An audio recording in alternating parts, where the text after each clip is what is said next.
سے آنے لگا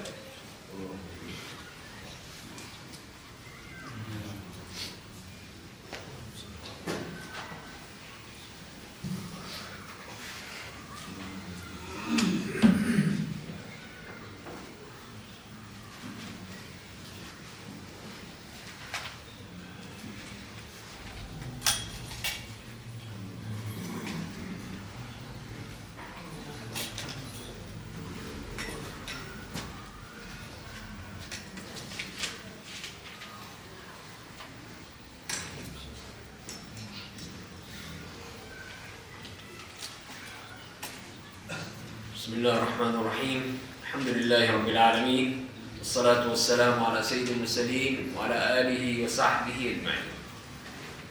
آج ہم 40 نوویہ کی 7ویں حدیث پڑھیں گے اور اس حدیث میں جو روایت کی ہے وہ رقیہ تمیم ابن اوس الداری رضی اللہ تعالی عنہ نے کہ نبی کریم صلی اللہ علیہ وسلم فرمایا ہے کہ الدین النصیحہ. قلنا لمن یا رسول اللہ؟ قال لله ولكتابه ولرسوله ولأئمة المسلمين وعامته. اس کا مفہوم یہ ہے الدین النصیحہ. الدین یہ تمام دین کی باتیں، دین کا تعلق وہ اصل کیا ہے؟ وہ نصیحت ہے، خیر خواہی کا جذبہ ہے.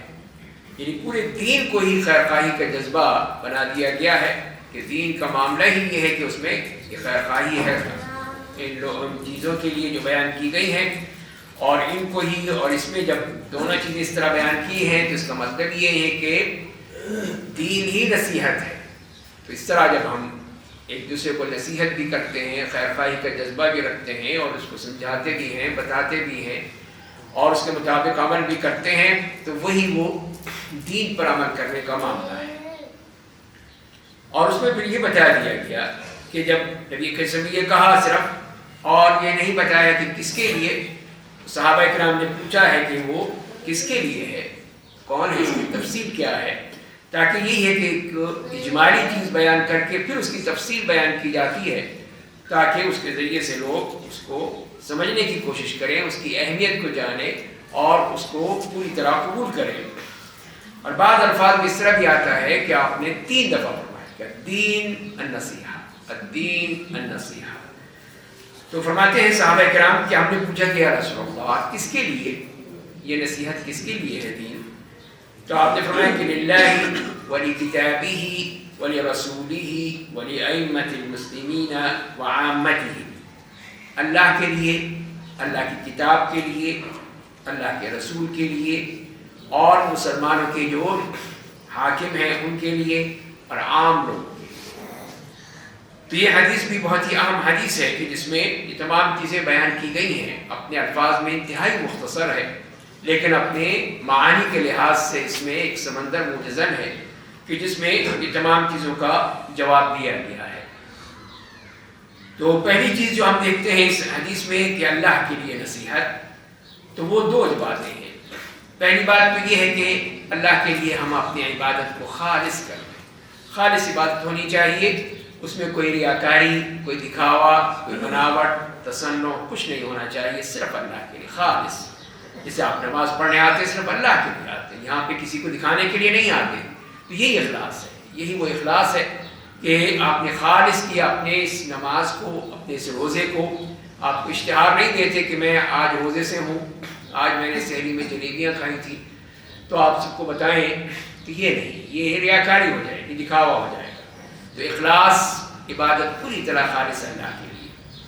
اور دوسری بات یہ ہے کہ اللہ تعالیٰ کی وحدانیت کی گواہی دینی ہے. وحدانیت کہ وہی یکتا ہے، واحد ہے. اس کی ربوبیت میں وہی رب ہے، وہی رازق ہے، وہی خالق ہے اور کوئی نہیں ہے. اور دوسری الوہیت میں کہ وہی معبود حقیقی ہے اور کوئی معبود نہیں ہے. کسی کو معبود ہم مان ہی نہیں سکتے ہیں، صرف وہی معبود ہے، اس کی ہی عبادت کرتے ہیں اور کسی کی عبادت نہیں کرتے ہیں. اور تیسری چیز اس کے اسماء اور صفات ہیں، وہ بھی ہم اس کی جو اسماء صفات ہیں ان کی گواہی دیتے ہیں کہ یہ اسماء حسنہ صرف اللہ کے لیے ہیں اور کسی کے لیے نہیں ہے. اور وہ صفات وہ اسی کو جو ہے لائق ہیں، اسی کے لیے مناسب ہیں جو کہ اس نے اپنی صفات قرآن کریم میں بیان کی ہیں۔ تو ان سب کی گواہی دینا، سب پر ایمان رکھنا، یہ ہے وہ نصیحت جو اللہ تعالیٰ کے لیے ہے۔ دوسری چیز آ جاتی ہے کہ کتاب نصیحت جو قرآن کریم ہے، وہ بھی اس کے بھی کئی باتیں ہیں کہ جو ہمیں وہ نصیحت اس کو جاننا چاہیے، اس کے مطابق ہمیں اس کے ساتھ عمل کرنا چاہیے۔ پہلی بات تو یہ ہے کہ اس کا ہم نے دفاع بھی کرنا ہے۔ قرآن کریم کا ایک دفاع تو وہ ہے کہ جو لوگ اس میں تحریفات کرنے کی کوشش کرتے ہیں، اب لفظی تو کر نہیں سکتے، تو معنوی تحریف کرتے ہیں، اپنے مقصد سے اس کا معنی کچھ سے کچھ بنا دیتے ہیں، اس طرح اس کا دفاع کرنا ہے۔ اور دوسرے آج کل کے حالات میں جیسے کہ اس قسم کے کچھ وہ دشمنان دین موجود ہیں جو قرآن کریم کو کہیں جلانے کے لیے، کہیں اس کو ختم کرنے کے لیے اور طرح طرح سے اس کے دشمن بن چکے ہیں، تو اس میں بھی ہم نے ان کا دفاع کرنا ہے۔ تو دفاع یہ نہیں ہے کہ ہم ان کو مارے پیٹے یا ان کے خلاف کوئی کریں، ہم ان کو بتانا ہے کہ قرآن ہے کیا چیز، یہ کتاب کون سی کتاب ہے جسے تم سمجھتے نہیں ہو، اگر اس کو سمجھ لو تو تم سب اس کو مان لو۔ تو یہ ہمارا پھر ہمیشہ ہماری ہی ذمہ داری ہوگی کہ ہم پھر لوگوں کو بتائیں کہ قرآن کریم کا مقام مرتبہ کیا ہے۔ تو یہ ہے پھر قرآن کریم کا جو پہلا عمل ہے اس کی نصیحت کے معاملے میں۔ اور دوسری بات کہ اس کی تصدیق، اس کی تمام باتوں کی تصدیق، اس میں کوئی شک نہیں، لا ریب فیہ، کسی قسم کا بھی۔ اور جس نے بھی قرآن کریم کی کسی بات کو جو اس نے بیان اس کو وہ جھٹلاتا ہے تو وہ نصیحت نہیں ہے، اس نے نصیحت میں نہیں عمل کیا، بلکہ اس نے قرآن کریم کو جھٹلانے کی کوشش کی یا اس کی مخالفت کی کوشش کی۔ اور یہی چیز جو ہے وہ، یا جس نے شک کیا، تردد کیا، پتہ نہیں صحیح ہے نہیں صحیح ہے، اس قسم کی وہ باتیں کی، تو وہ سب کے سب جو ہیں وہ نصیحت نہیں ہے، وہ قرآن کریم میں شک کر رہے ہیں۔ تیسری بات کہ قرآن کریم میں جتنے بھی احکام دیے گئے ہیں ان پر عمل کرنا، ان پہ عمل کرنا، ان کو پوری طرح ماننا اور اس پہ عمل کرنا، یہ ہم سب کی ذمہ داری ہے۔ جو بھی اللہ تعالیٰ نے ہمیں حکم دیے ہیں، قرآن کریم میں احکام دیے ہیں، اگر ہم اس پہ عمل نہیں کرتے تو اس کے ہم پھر نہیں مانتے، اس کی نصیحت نہیں کرتے، اس لیے کہ ہم نے قرآن کو پھر چھوڑ دیا ہے۔ اور چوتھی بات یہ ہے کہ جن چیزوں سے اس قرآن نے ہمیں منع کیا ہے کہ ایسا مت کرو، تو وہ بھی ہمیں ماننا ہوگا، پھر ہمیں وہ کام نہیں کرنے ہیں۔ اگر ہم وہی کام وہ کرتے ہیں جو ہمیں اللہ تعالیٰ نے جس سے منع کیا ہے تو وہ بھی پھر نصیحت نہیں ہوگی۔ اس نے منع کیا کہ سود سے معاملہ مت کرو، سود مت کھاؤ، ہم کہیں گے نہیں ہم تو کھائیں گے، اس کے بغیر گزارا ہی نہیں ہے، تو پھر ہم نے قرآن سے نصیحت نہیں کی، اس کا حق ادا نہیں کیا۔ اور پانچویں بات کہ ہم اس بات پہ ایمان رکھیں کہ جو بھی اس میں احکام ہیں وہ بہترین احکام ہیں، اس سے بڑھ کر ہو ہی نہیں سکتے، تو وہ بہترین احکام ہیں جو اللہ نے ہمیں دیے ہیں۔ اور ظاہر ہے کہ قرآن کریم کے دیے ہوئے احکام اور اللہ تعالیٰ کی طرف سے دیے ہوئے احکام وہ بہترین احکام ہیں جو ہماری دنیا اور آخرت کے لیے سنوارنے کا کام کرتے ہیں۔ چھٹی بات یہ ہے کہ ہم اس بات پہ بھی ایمان رکھیں کہ قرآن کریم اللہ کا کلام ہے، اس کے حروف بھی، اس کے معانی بھی سب اللہ کی طرف سے اللہ کا کلام ہے، اور ہم اس کو مانتے ہیں۔ اللہ تعالیٰ حقیقت میں اللہ نے اس سے کلام کیا ہے، جبریل علیہ السلام نے اس کو قبول کیا، اور پھر وہ نبی کریم صلی اللہ علیہ وسلم کے قلب اطہر پہ اس کو اتارا، اور یہاں تک کہ وہ ہم تک پہنچ گیا۔ تو یہ ہے وہ قرآن کریم کے بارے میں ہمارا مکمل ایمان کہ اس کے بارے میں ہمیں کسی قسم کا کوئی تردد نہیں ہے۔ تیسری مرحلے میں آتے ہیں اور اس میں ہے نصیحت رسول اللہ صلی اللہ علیہ وسلم کی۔ وہ نصیحت کیا ہوگی، خیر خواہی کیا ہوگی؟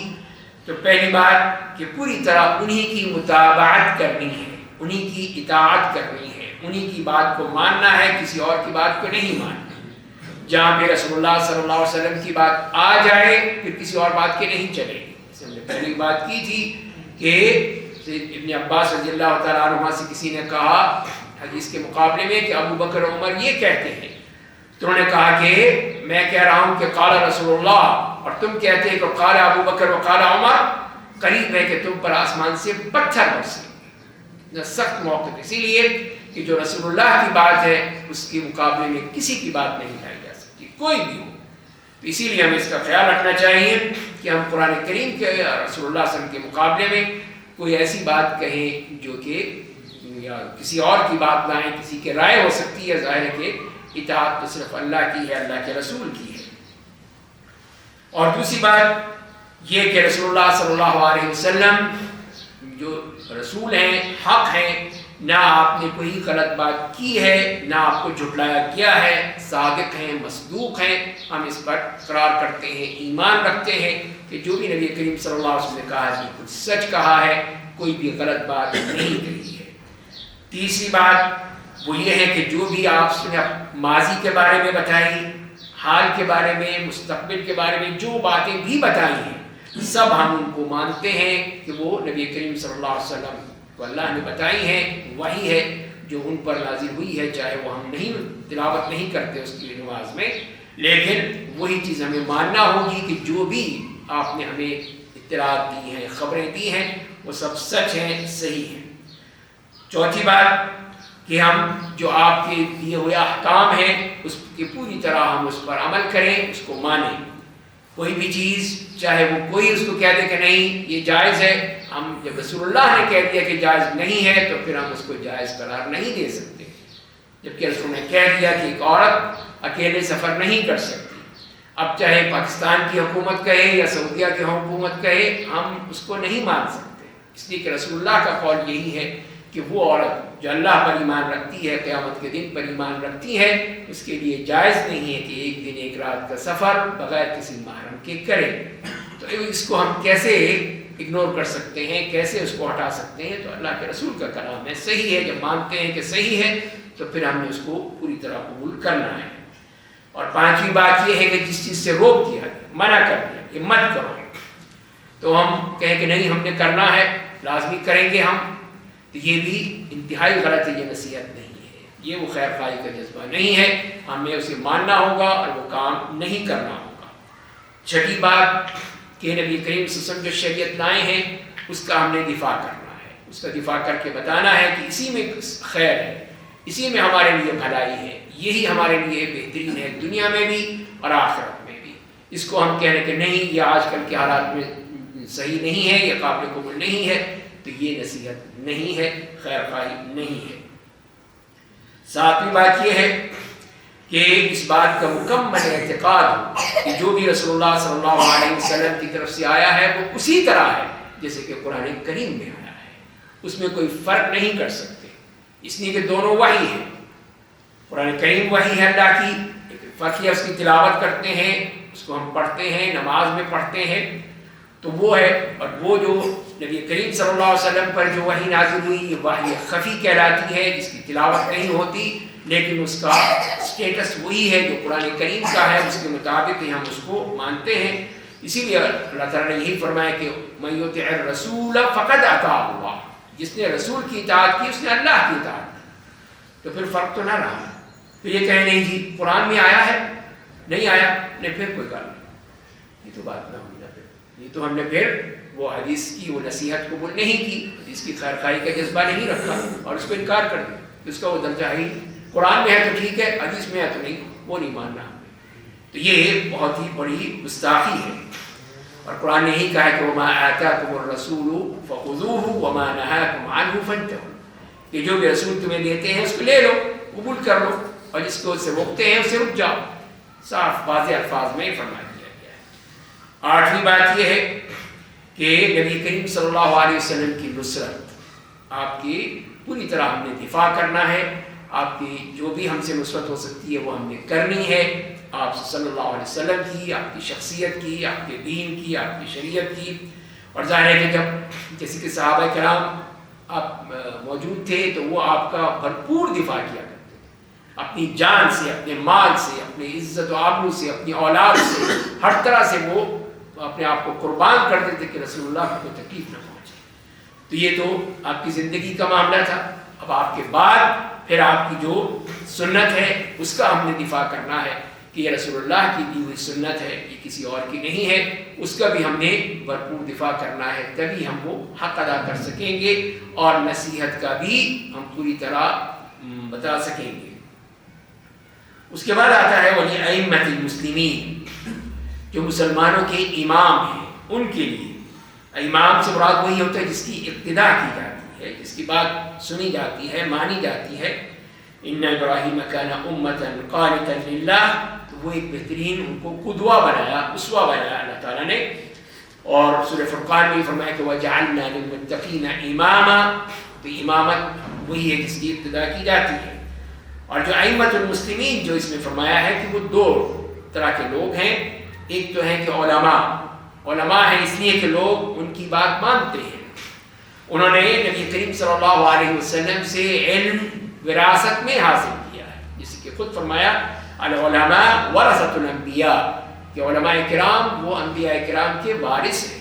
تو اب کوئی نبی نہیں آئے گا، اب یہی علماء جو ہیں یہی وہ انبیاء کرام والا کام کرتے ہیں، دعوت دین کے ذریعے سے، عبادت، اخلاق، دعوت، ان تمام چیزوں کے ذریعے سے. تو وہی ہیں اولو الامر جیسے قرآن میں کہا ہے.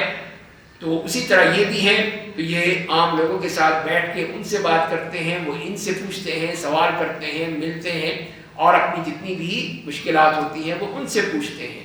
تو یہی وہ اولو الامر ہیں جن کو قرآن کریم نے بھی ذکر کیا ہے. دوسری قسم وہ ہے جو کہ حکمران ہیں، اور وہ حکمران جو اللہ کی شریعت کو نافذ کرنے والے ہیں.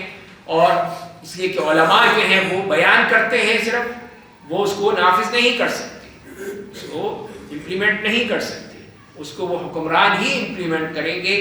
ان کا فرض ہے کہ وہ اس کو نافذ کریں، اس شریعت کو جو اللہ کی شریعت ہے. اگر وہ نہیں کرتے تو وہ نصیحت نہیں کر رہے، ناصح نہیں ہیں. اللہ کے ہاں پکڑے جائیں گے، پوچھے جائیں گے کہ انہوں نے اس اللہ کی شریعت کو نافذ کیوں نہیں کیا، تو وہ اس کے ذمہ دار ہیں. اور علماء کے لیے جو نصیحت کا معاملہ ہے، پہلی بات تو یہ ہے کہ ان سے محبت کی جائے، ان کی قدر کی جائے. اور اس لیے کہ جس سے محبت نہیں کرتے اس کی بات بھی نہیں سنیں گے. وہ ایسا کوئی شخص ہے جس سے آپ نہیں چاہتے یا نہیں پسند کرتے اس کو، تو اس کی بات کیوں مانیں گے آپ؟ بالکل نہیں مانیں گے. اسی لیے ان سے محبت کرنا، ان کی قدر کرنا، یہی ہو کہ جو بات بتائیں گے تو آپ اس کو قبول کریں گے. دوسری بات ہے کہ ان کے ساتھ جو ہے یہی حق کو بیان کرنے میں ان کے ساتھ تعاون کرنا. ان کی کوئی بات ہے، اچھی چیزیں ہیں، اس کو بیان کرنا. آج کل کے جیسے کہ میڈیا میں موجود ہے، کس طرح بھی ہو سکے زمان و مکان کے ساتھ ساتھ پھر ان کو نشر کیا جائے، بتایا جائے، لوگوں کو سمجھایا جائے، اس کی نشر و اشاعت کی جائے. تو جو بات بھی ہو اپنے گھر میں بتائی جائے، بچوں کو بتائی جائے، سمجھائی جائے، تاکہ یہ علم پھیلتا چلا جائے. تیسری بات ہے کہ ان کی جو عزت و آبرو ہے اس کا بھی دفاع کرنا، کہ ان کے بارے میں اگر کوئی ایسی بات کہتا ہے جو کہ سچ نہیں ہے تو پھر ہمیں چاہیے کہ ان کا دفاع کریں کہ نہیں، ایسی بات نہیں کرنی چاہیے. اللہ کے نیک بندے ہیں، عالم دین ہیں، آپ کیوں اس کی اس طرح سے غیبت کر رہے ہیں یا ان کے خلاف ایسی بات کر رہے ہیں جو انہوں نے نہیں کہی. اسی لیے جب تک کہ وہ پوری طرح ان کے بارے میں یقین نہ ہو جائے کہ انہوں نے کوئی غلط بات کہی ہے، ان کے بارے میں اس طرح غیبت، تو اس کا معاملہ کیا ہے؟ پھر ہمیں کیا کرنا چاہیے؟ پھر اگر کسی بھی عالم دین کے بارے میں ہے تو پہلی بات ہے کہ اگر ہم نے جو بات سنی ہے اس کے بارے میں کنفرمیشن تو لے لیں، پتہ تو کر لیں کہ انہوں نے کہی بھی ہے یا نہیں کہی ہے. آج کل تو جھوٹ کا دورہ ہے کہ جہاں پہ بھی ہے جس کے سامنے ذمے کوئی جھوٹ لگا دو ساری دنیا میں پھیل جائے گا کہ یہ فلاں نے کہا ہے، حالانکہ اس بیچارے کو پتہ بھی نہیں ہوگا کہ میں نے کیا کہا. لوگوں نے ہی اس کے خلاف منسوب کر دیا، اور پھر وہ اس طرح بنایا بھی جا سکتا ہے اس کو کسی طور پہ بھی. جیسے کہ آج کل تو ایسی چیزیں آرام سے مل جاتی ہیں کہ جس کے ذریعے سے کسی کی ہی باتیں جو ہیں اسی کی زبان میں لوگوں میں نشر کر دی جائے، اس کی فوٹو لگا دی جائے، لوگ سمجھیں گے کہ یہی بول رہا ہے. تو کتنے بڑے جھوٹی باتیں ہیں جو ہمارے ہوتی. اس لیے پہلی بات یہی ہے اگر ہم کسی کے بارے میں کوئی بات سنتے ہیں اس کے بارے میں پوری طرح پہلے کنفرم کریں، پھر ہم اس کے بارے میں دوسرے مرحلے میں آئیں کہ کیا وہ بات ایسی ہے کہ جس پہ تنقید کی جائے، جس پہ اعتراض کیا جائے، یا ایسی بات نہیں ہے. اگر وہ ایسی بات ہے تو تنقید کی جائے، تو پھر ہم تیسرے مرحلے میں آئیں گے. اگر انتقاد نہیں ہے، اس پہ کوئی اعتراض نہیں ہے، تو پھر کوئی ضرورت ہی نہیں ہے. پھر بات ہو سکتا ہے صحیح بات ہو، ہم غلط سمجھ رہے ہوں کہ بات صحیح کہی ہے انہوں نے، لیکن لوگ سمجھ رہے ہیں کہ نہیں انہوں نے غلط کہہ دیا، غلط کر دیا. تو تیسرے مسئلے میں پھر جبکہ وہ اگر اس میں کوئی تنقیدی بات ہے تو اس صورت میں پھر ہم یہ ہے کہ ان سے رابطہ کریں، ان سے رابطہ کریں لیکن ادب کے ساتھ، احترام کے ساتھ. پورے اچھے انداز کے ساتھ ان سے بات کی جائے گی کہ میں نے آپ کے بارے میں یہ سنا ہے، تو کیا آپ نے ایسا کہا ہے؟ تو اگر کہا ہے تو اس کی وجہ بتا دیں مجھے، اس کی وضاحت کر دیں، تو وہ پھر آپ اس کے ذریعے سے ان سے، اس لیے کہ آپ عالم ہیں، اس سے زیادہ علم جانتے ہیں، اس طرح احترام سے بات کی جائے گی۔ اس طرح نہیں ہے کہ وہ آپ بالکل ہی ان کی بدتمیزی کے ساتھ، گستاخی کے ساتھ اور گالیاں دے کے، برا بھلا کہہ کے، ایسی بات ہرگز نہیں کرنی چاہیے، یہ نصیحت نہیں ہے۔ اس لیے کہ بعض جاہل لوگ یہی کہتے ہیں کہ فوراً کہ ہماری بات مانی جائے، جو ہم کہہ رہے ہیں وہ صحیح ہے، یہ اس بیچارے کو کیا پتہ ہے۔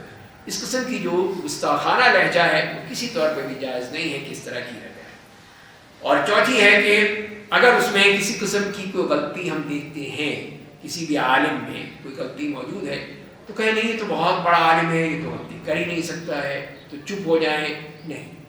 اس کے لیے پھر ہمیں ان سے ہی بات کرنی ہوگی، ادب و احترام کے ساتھ ان سے بات کی جائے اور گفتگو کی جائے اور ان سے پوچھا جائے، اور اگر اس میں کوئی غلط بات ہے، غلطی ان کے سے واضح کر دیں گے، قبول کر لیتے ہیں، ٹھیک ہے، نہیں کرتے ہیں تو آپ کی ذمہ داری نہیں ہے، آپ نے اپنا حق ادا کر دیا ہے۔ پانچویں بات یہ ہے کہ کیا ہم ان کو جو بھی خیر ہے جس میں لوگوں کی دعوت ہو سکتی ہے، اس میں ان کو بھی بتائیں، ان کو بھی اس کی تعاون کریں، اس میں کہ اگر کوئی شخص جو ہے وہ علم پھیلانا چاہتا ہے، بتانا چاہتا ہے، تو لوگ اس کی بات کو نہیں سنتے ہیں، سمجھتے ہی نہیں ہیں، یہ سنتے ہی نہیں ہیں کہ اس کی کوئی وہ عزت و وقار ہی نہیں ہے، جیسے ہی وہ بیٹھا فوراً سب نکل کے چلے جاتے ہیں، تو یہ چیز جو ہے وہ غلط بات ہے، اس طرح کی بات کہنا۔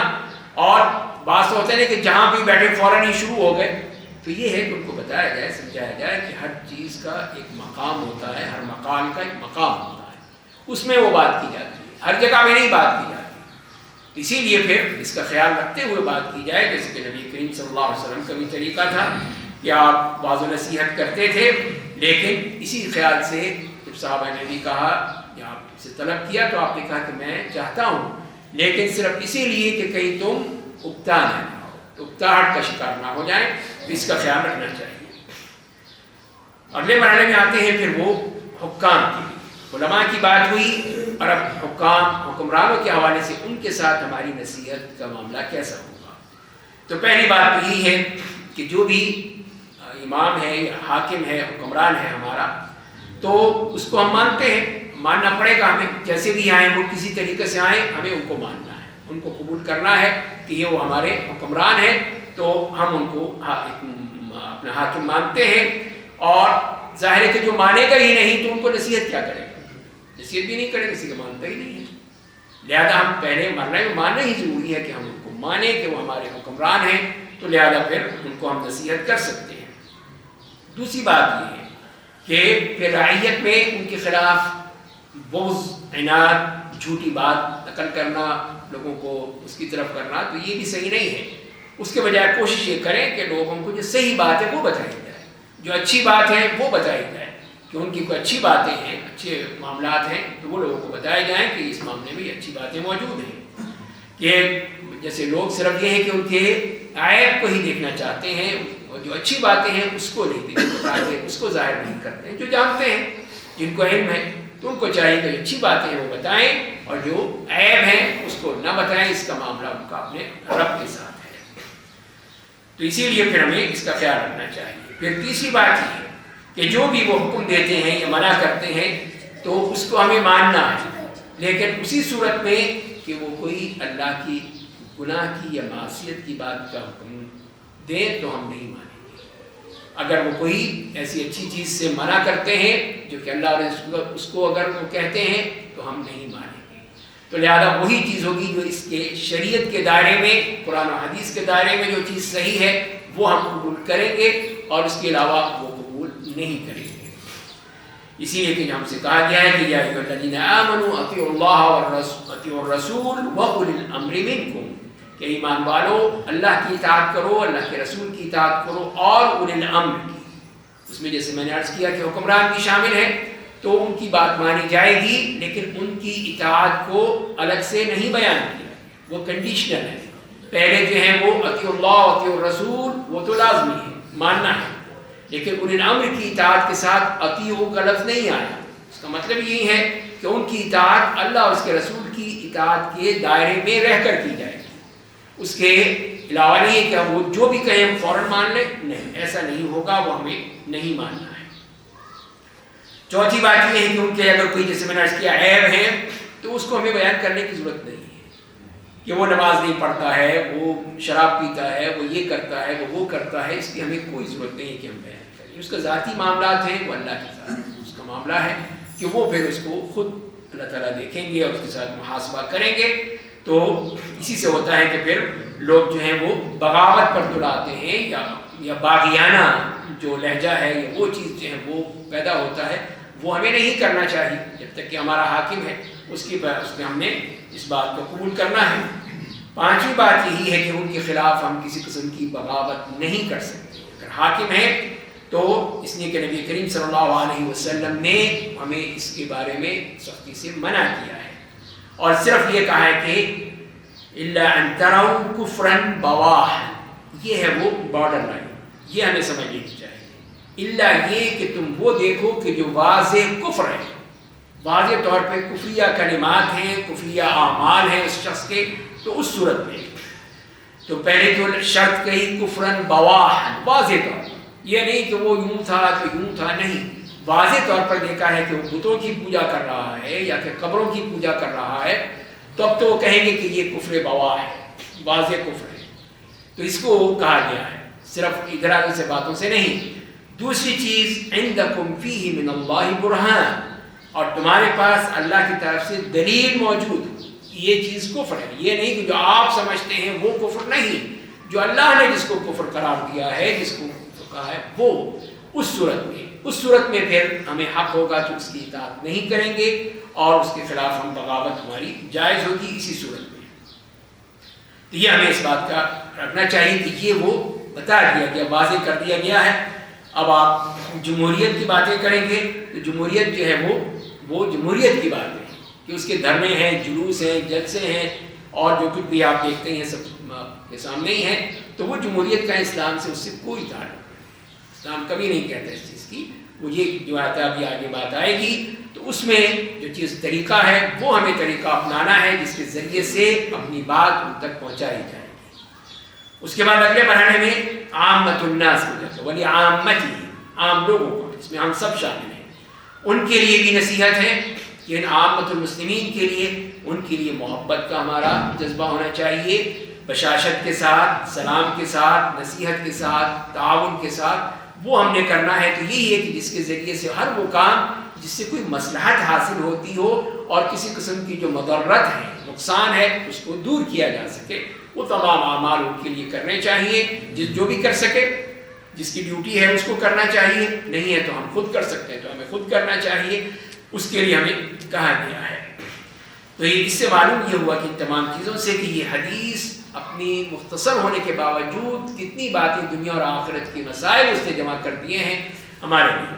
اب اس میں جو اہم باتیں ہیں، پہلی بات ہے کہ نصیحت کی اہمیت بتا دی گئی ان مقامات پہ جو بتائے گئے ہیں، اور پھر نبی کریم صلی اللہ علیہ وسلم کی حسن تعلیم کتنا خوبصورت طریقہ ہے کہ پہلے آپ نے ایک چیز جو ہے عمومی طور پر، اجمالی طور پر بیان کی، پھر اس کی تفصیل بیان کی تاکہ اس کو سمجھنے میں آسانی ہو جائے۔ تیسری بات یہ کہ صحابہ کرام کا کہ وہ جو چیز بھی آپ کی طرف سے آتی تھی اس کو سمجھنے کی کوشش کرتے تھے، پوچھتے تھے، معلوم کرتے تھے۔ جیسے کہ آپ نے کہا کہ دجال آئے گا، 40 دن رہے گا اس دنیا میں، اور اس میں ایک دن 1 سال کے برابر، تو صحابہ کرام نے پوچھا اگر 1 سال کے برابر ہوگا تو ہم نماز کیسے پڑھیں گے؟ پھر نماز کا مسئلہ بن جائے گا ہمیں، تو وہ تو 1 دن ہے پورا، لیکن 1 سال کے برابر ہے۔ تو آپ نے فرمایا کہ اس کو تم فقدروا له قدرہ، تو پھر اس کے لیے تم اپنے وہی اندازے سے پڑھ لینا، جو اندازہ ہوگا کہ یہ فجر اور ظہر کے درمیان کتنا وقفہ ہے، ظہر عصر کے درمیان کتنا وقفہ ہے، اس طرح تم پڑھ لیں۔ تو ہر چیز جس میں بھی ان کے ذہن میں آتی تھی تو پوچھتے تھے، سوال کرتے تھے۔ چوتھی بات ہے کہ اہم فلاہم سے بات کی ہے آپ نے کہ پہلی اہمیت جو تھی وہ سب سے پہلے اللہ کے لیے فرمائی نصیحت، پھر کتاب کے لیے، پھر رسول صلی اللہ علیہ وسلم کے لیے، پھر مسلمانوں کے جو حکمران ہیں ان کے لیے، پھر عامت الناس کے لیے۔ تو تدریجاً وہ چیز بیان کر دی گئی تاکہ اس سے پوری طرح ہر بات پتہ چل جائے کہ کس کس کے لیے خیر خواہی کا جذبہ کیسے ہونا چاہیے۔ اور پھر اس میں بتا دیا گیا کہ یہ نصیحت جو ہے ائمۃ المسلمین کہ جس میں علماء بھی ہیں امراء بھی ہیں ان سب کے لیے جسے ہم نے بات کی ہے. اور اس بات کا بھی اشارہ ہے کہ کوئی بھی معاشرہ بغیر کسی قیادت کے نہیں رہ سکتا، ورنہ وہ تو جنگل بن جائے گا. لازمی ہے کہ کوئی وہاں پہ حکمران حاکم ہو، کسی بھی سطح پہ ہو، چھوٹی سطح پہ بڑی سطح پہ، جیسے آپ جانتے ہی ہیں کہ اس کے ذریعے ہی سے تمام مسائل جو ہیں وہ حل ہو سکتے ہیں، ورنہ وہ ایک جنگل بن جائے گا. وہ کوئی ایسی بات نہیں ہوگی کہ جس میں وہ لوگ اس میں قبول کر سکیں، اس کو لوگ قبول نہیں کریں گے. اسی لیے پھر ایک حاکم جو بات کہے گا وہ ہم بات مانیں گے کہ اس نے حکومت کے بنیاد پر یہ بات کہی ہے. اور لہذا پھر اسلام نے اس بات کو بڑی اہمیت دی ہے، یہاں تک کہ یہ ہے کہ اگر کسی مسجد کا ایک امام مقرر ہے، یہ ہے تو کسی اور کو اجازت نہیں ہوگی کہ وہ آگے کہے کہ میں نماز پڑھاؤں گا. نہیں، اس کی اجازت کے بغیر وہ نہیں پڑھا سکتا، اس لیے کہ اس کو امامت کا حق دیا گیا ہے. وہ یہاں کا مسجد کا امیر ہے یا امام ہے تو اسی کا یہ حق ہے کہ وہی نماز پڑھائے اور کوئی نہ پڑھائے. اور اسی طرح سفر میں بھی جب ہمیں کہا گیا کہ اگر 3 آدمی ہیں تو ایک کو امیر بنا لو تاکہ جو معاملات ہیں وہ پوری طرح صحیح طور پہ انجام دیے جائیں. تو یہ ہمیں کتنی تاکید کی ہے کہ اجتماعی اعمال میں بھی ہم کسی نہ کسی کو اپنا امیر، اپنا قائد مانیں گے اور اس کے بعد چلیں گے. لیکن یہ جزوی طور پر ہے، اگر سفر میں ہے تو سفر کے لیے ہے. یہ نہیں ہے کہ میری خدمت بھی کرو، جاؤ جی چائے بنا کے لاؤ، میرے لیے میری جوتے پالش کرو، میرے کپڑے استری کرو. نہیں، تو امیر بن گیا ہوں میں، تمہارا امیر ہوں، چاہے میری خدمت کرو. نہیں، ایسی بات نہیں ہے. سفر کے لیے ہے تو سفر کے لیے بس کہ بھائی ہم نے کس جگہ پہ اسٹے کرنا ہے، کس جگہ پہ ہم نے نماز پڑھنی ہے، کس جگہ پہ کوئی اور کوئی کام، سب وہ پہلے سے پلاننگ ہو جائے تو وہ پھر اس امیر کی نگرانی میں ہو جائے. تو یہ چیز ہے اصل جو مقصود ہے اس بات سے کہ یہ کہا کہ امیر بنانا ہے، اس کے اوپر ہی وہ کیا گیا ہے. تو یہ وہ چیزیں ہیں جسے ہم نے پڑھا اس میں کہ وہ نصیحت ہے جو للہ ولکتابہ ولرسولہ ولائمۃ المسلمین وعامتہ. تو یہ ہمارا نصیحت کا جذبہ، خیر خواہی کا جذبہ ہے، یہی دین ہے. اسی کو دین کہا گیا ہے. سب دین سے تعلق رکھتے ہیں، اس کا ہمیں بھرپور خیال رکھنا چاہیے. جی اگلی حدیث یہاں پر ہے جہاد مسلمان کے جان و مال کا تحفظ. اس کے بارے میں بتا دیا ہے کہ کب تک وہ محفوظ ہے، اس کی حفاظت کا معاملہ کب تک ہے، کتنا ہے. اور اس میں پھر سیدنا ابن عمر رضی اللہ تعالیٰ عنہ کی حدیث ہے کہ رسول اللہ صلی اللہ علیہ وسلم نے فرمایا ہے کہ امرت ان اقاتل الناس حتى يشهدوا ان لا الہ الا اللہ وان محمدا رسول اللہ. کہ مجھے حکم دیا گیا ہے، آپ فرما رہے ہیں کہ میں لوگوں سے قتال کروں یہاں تک کہ وہ گواہی دیں کہ اللہ کے سوا کوئی معبود حقیقی نہیں ہے، اور یہ گواہی دیں کہ محمد صلی اللہ علیہ وسلم اللہ کے رسول ہیں، اور نماز قائم کریں، زکوٰۃ ادا کریں. اگر وہ یہ کام کر ڈالیں تو انہوں نے مجھ سے اپنے خون اور اپنے مال مجھ سے محفوظ کر لیے، سوائے اسلام کے حق کے. اسلام کا حق ہے وہ ادا کرنا ہوگا. وَحِسَابُهُمْ عَلَى اللَّهِ تَعَالَى، اور ان کا حساب کتاب اللہ کے ذمہ ہے، وہ کرے گا، میرا کام یہ ہے. تو یہاں بھی بتا دیا گیا کہ پھر جو مسلمانوں کے حقوق کا تحفظ جو ہے وہ کس حد تک ہے اور کہاں تک ہے، وہ نبی کریم صلی اللہ علیہ وسلم نے ہمیں بتا دیا ہے. تو پہلی بات جو فرمائی گئی کہ امرت، مجھے حکم دیا گیا ہے. تو رسول اللہ کو حکم کون دے گا؟ اللہ دے گا. اللہ تعالیٰ کا حکم ہے، یعنی اللہ نے مجھے حکم دیا. امرت، مجھے حکم دیا گیا ہے. صحابی اگر کہیں کہ امرنا، ہمیں حکم دیا گیا ہے، تو ان کو کس نے حکم دیا؟ رسول اللہ صلی اللہ علیہ وسلم. تو یہ بات واضح ہے. تو یہاں جو آپ فرما رہے ہیں کہ مجھے حکم دیا گیا، یعنی اللہ تعالیٰ نے مجھے حکم دیا ہے. تو یہ ہمیں پھر اس میں تمام جو احکام اللہ کی طرف سے ہیں تو ہم ظاہر اس کو قبول کرتے ہیں، اور یہی ہے پھر وہ امور شرعیہ میں ہوں گے. یہ بھی ہے اس کے لحاظ سے، جیسے اس میں فرمایا کہ امرت ان اقاتل الناس، تو یہ جو شرعی احکام ہے. جیسے وہاں کہا گیا دوسری حدیث میں کہ امرت ان اسجد علی 7 اعضاء، کہ مجھے حکم دیا گیا کہ میں سجدہ کروں 7 اعضاء پر. یہ ہے کہ شرعی امور ہیں، ان میں سارے حکم دیے گئے ہیں.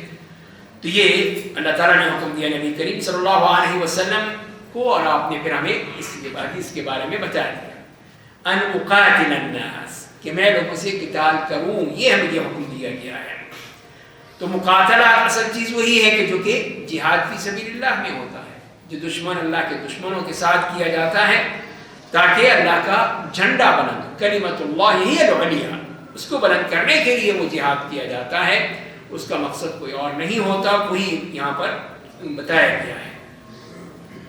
اور اس کے بعد جو فرمایا کہ حتی یشہدوا ان لا الہ الا اللہ، کہ یہاں تک کہ وہ گواہی دیں کہ اللہ کے سوا کوئی معبود حقیقی نہیں ہے۔ اس کا مطلب یہی ہے کہ وہ اس سے معلوم یہ کرنا ہے کہ یہ اصل وہ مقصد ہے، یہ وہ مقصد ہے، اس کے لیے حاصل کرنا ہے۔ اگر یہ مقصد موجود ہے پھر قتال کی ضرورت ہی نہیں ہے، پھر تو نہیں قتال کریں گے، نہیں۔ تو اسی بتا دیا گیا ہے کہ ہمیں اس وقت تک کرنا ہے جب تک کہ یہ مقصد حاصل ہو جائے، یہ مقصد حاصل ہو جائے گا بات ختم ہو جائے گی۔ تو وہی ہمیں اس کے بارے میں ہی کہا گیا ہے کہ وہ پوری طرح گواہی دے دیں اپنی زبانوں سے بھی، اپنے دلوں سے بھی، تو پھر ہے۔ لیکن ہمارے سامنے تو زبان ہی ہے نا، دل کا تو ہمیں نہیں پتہ کیا ہے، وہ تو اللہ ہی جانتا ہے۔ تو لہذا پھر ہمیں وہی کافی ہوگا۔ ہم یہ نہیں کہیں گے کہ نہیں تو جھوٹ بول رہا ہے، تو منافقت کر رہا ہے، یہ فلاں ہے، یہ وہ ہے، نہیں۔ ہمیں کافی ہوگا کہ اس نے اگر جان بچانے کے لیے بھی کہا ہے تو ہم اس کو قبول کر لیں گے۔ اگر واقعی یہ ثابت ہو جائے، جیسے کہ سیدنا اسامہ بن زید رضی اللہ عنہ والی حدیث آتی ہے کہ اس میں انہوں نے یہی کہا کہ بندے کو قتل کر دیا، اس نے کلمہ پڑھ لیا تو ہم نے قتل کر دیا۔ تو رسول صلی اللہ علیہ وسلم کو جب پتہ چلا، آپ نے فرمایا قتلتہ بعد ان قال لا الہ الا اللہ، اس نے کلمہ پڑھ لیا جب پھر تم نے قتل کر دیا۔ اتنا سخت ناراض ہوئے، اتنے سخت ناراض ہوئے کہ کہنے کہ کاش میں مسلمان نہ ہوتا اس سے پہلے، اتنا آپ نے مجھے اس پہ افسوس کا اظہار کیا۔ تو یہ ہے اصل۔ تو انہوں نے کہا کہ وہ میرے ڈر سے کہا، میری تلوار کے ڈر سے کہا اس نے۔ تو آپ نے کہا تم نے دل چیر کے دیکھا تھا، اللہ شفقت قلبہ، کہ دل میں دیکھا تھا کہ تمہارے ڈر سے ہے کہ اللہ کے ڈر سے ہے؟ جب تم کر ہی نہیں سکتے ہو تو پھر کیوں تم نے اس کو قتل کیا؟ بس کلمہ کافی تھا، جو بھی کہہ دے، چاہے وہ جان بچانے کے لیے کہہ دے تب بھی ہم اس سے قبول کر لیں گے۔ اور یہ پورا کلمہ ہے لا الہ الا اللہ محمد رسول اللہ، دونوں چیزیں، اللہ کی وحدانیت بھی اور رسول اللہ صلی اللہ علیہ وسلم کی رسالت بھی، دونوں کی گواہی دینی ہے تو وہ دیتا ہے تو ہم اس کو قبول کر لیں گے۔ اور پھر اس کے ساتھ جو اعمال ہیں، خاص طور پہ نماز اور زکوٰۃ، اس کو ہمیشہ قرآن کریم نے ہمیشہ ساتھ ساتھ بیان کیا ہے، تو وہ اس کی ادائیگی کرنی ہے۔ باقی چیزیں ہیں تو وہ تو کنڈیشنل ہوتی ہیں کہ جب اس کی استطاعت ہو، جیسے حج کی استطاعت ہے تو اس میں ہے، لیکن نماز اس کے لیے تو صرف یہ ہے کہ آدمی صحت مند ہے تو اس کو نماز باقاعدہ باجماعت پڑھنی ہے، اور زکوٰۃ کا نصاب ہے تو اس کو زکوٰۃ ادا کرنی ہے۔ تو یہ اس کو اس سے کہا گیا، اسی لیے فرمایا کہ اگر وہ کر ڈالے کہ دونوں باتیں بھی مان لی، نماز بھی قائم کر لی، زکوٰۃ بھی ادا کر دی، تو کیا ہوا؟ عصموا منی دماءهم واموالهم، تو انہوں نے اپنے خون بھی بچا لیا، اپنی جانیں بچا لی اور اپنا مال بھی بچا لیا۔ اب جائز نہیں ہوگا کہ میں ان سے قتال کروں، اب ان کی گردنیں ماروں، نہیں، اب اس کی اجازت نہیں ہے، نہ ان کے مال ان سے لوں کہ یہ مال غنیمت مجھے مل جائے گا، نہیں، کیونکہ اسلام میں داخل ہو گئے وہ لوگ، اسلام قبول کر لیا، مان گئے، اب ہر چیز محفوظ ہوگی، اب انہیں نہیں۔ الا بحق الاسلام، سوائے اسلام کے حق کے۔ اسلام کا حق کیا ہے؟ جو وہی چیز جو اللہ نے مانگی ہے۔ اگر کوئی قتل جس کو کیا جائے گا وہی ہے جس نے ایسے گناہ کیے ہیں، جس نے بدکاری کی ہے اور وہ شادی شدہ تھا تو اس کی گردن جو ہے ماری جائے گی، مطلب یہ سنسار کیا جائے گا، اور جس نے قتل کیا ہے اس کو قتل کیا جائے گا۔ یہ وہ ہے جو کہ حق الاسلام ہے۔ اور اس طرح مال میں بھی جو چیز اللہ نے مقرر کر دی ہے کہ وہ دینی ہے تو وہ دینی ہوگی، اس لیے کہ وہ اللہ کا حق ہے۔ اور آخر میں کہا کہ وَحِسَابُهُمْ عَلَى اللَّهِ، اور ان کا حساب کتاب اللہ وہ محاسبہ کرے گا، ان کا ہماری طرف نہیں ہے، تو وہ پھر ہمیں جو کہا گیا ہے بس ہم نے اسی کو کرنا ہے، باقی حساب کتاب اللہ کے پاس۔ تو اس حدیث میں جو باتیں ہمیں معلوم ہوئی، پہلی بات تو یہ ہے کہ نبی کریم صلی اللہ علیہ وسلم بھی اللہ تعالیٰ کی طرف سے وہ مأمور ہیں، جو بھی آپ کو حکم دیا جاتا ہے آپ وہی کرتے ہیں، جیسے کہ یہاں پہ بھی آپ نے فرمایا۔ دوسری بات یہ ہے کہ لوگوں سے مقاتلہ کرنا ہے جب تک کہ وہ یہ کام کر ڈالیں، جب وہ کر لیں گے تو پھر ہم کسی قسم کا ان کے ساتھ کوئی بھی معاملہ نہیں کر سکتے ہیں۔ اور اسی میں پھر وہ جہاد کی بات آ جاتی ہے کہ وہ جہاد بھی فرض کفایہ بھی ہو سکتا ہے، فرض عین بھی ہو سکتا ہے، لیکن اصل چیز فرض کفایہ ہی ہے، جسے قرآن نے کہا ہے وَمَا كَانَ الْمُؤْمِنُونَ لِيَنْفِرُوا كَافَّةً فَلَوْلَا نَفَرَ مِنْ كُلِّ فِرْقَةٍ مِّنْهُمْ طَائِفَةٌ لِيَتَفَقَّهُوا فِي الدِّينِ وَلِيُنذِرُوا قَوْمَهُمْ إِذَا رَجَعُوا إِلَيْهِمْ لَعَلَّهُمْ يَحْذَرُونَ. تو یہی کہا کہ مومن جو ہیں سب کے سب نہیں جائیں گے، بلکہ اس میں سے کچھ لوگ نکلیں گے تاکہ وہ دین کا علم حاصل کریں، اور پھر وہ واپس آ کر اپنی قوم کو ڈرائیں، اس کے بارے میں بتائیں کہ یہ ہے وہ تم نے اس کے ذریعے سے کرنا ہے. اور اس کے بعد پھر یہ ہے کہ جو شہادتین دل سے بھی ہے زبان سے بھی ہے، دونوں طرح سے ہیں، لیکن ہمارے لیے یہ ہے کہ ہم اس کی جو زبان سے ہے اسی کو ہم قبول کریں گے. تو لازمی ہے کہ انسان یہ اعتقاد رکھے کہ اللہ کے سوا کوئی معبود نہیں ہے اور نبی کریم صلی اللہ علیہ وسلم کے علاوہ اور کوئی رسول نہیں ہے، آپ ہی ہمارے نبی ہیں، رسول ہیں. تو اسی لیے اگر وہ یہ سب کر دیتا ہے تو اس سے پھر مقاتلہ ختم ہو جاتا ہے، ہم اس سے جنگ نہیں کر سکتے. اور پھر نماز اور وہ زکوٰۃ جیسے کہ ذکر کیا گیا ہے، اور اسی میں بھی جیسے نماز کے شعائر ہیں. اب کوئی کہیں کہ جی اذان مت دو، اذان سے لوگوں کی نیندیں ڈسٹرب ہو جاتی ہیں، تو اذان دینا بند کر دو، بس اندر اندر اذان دو، باہر اسپیکر ہٹا دو. تو یہ غلط ہوگا، اس پہ ان کے ساتھ مخاطرہ بھی جائز ہوگا اور اعتراض بھی کیا جائے گا کہ یہ شاعر دین میں سے ہے.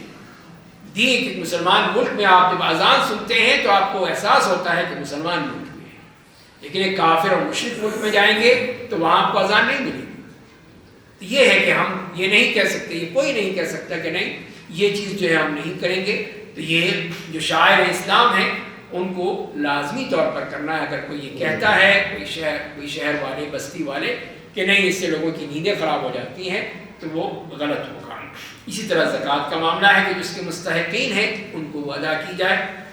تو یہ تمام چیزیں اسی بات کی دلیل ہے کہ جو بھی ہمیں نبی کریم صلی اللہ علیہ وسلم کی طرف سے آیا ہے وہ ہم نے کرنا ہے. اور پھر یہ ہے کہ کفار کے جو خون ہے، جانیں ہیں اور مال ہیں، وہ اسی وقت پھر وہ ہمارے لیے جائز ہوں گی جبکہ یہ بات ہوگی جو آپ نے فرمائی ہے، جب وہ نہیں مانیں گے اس کے بغیر نہیں.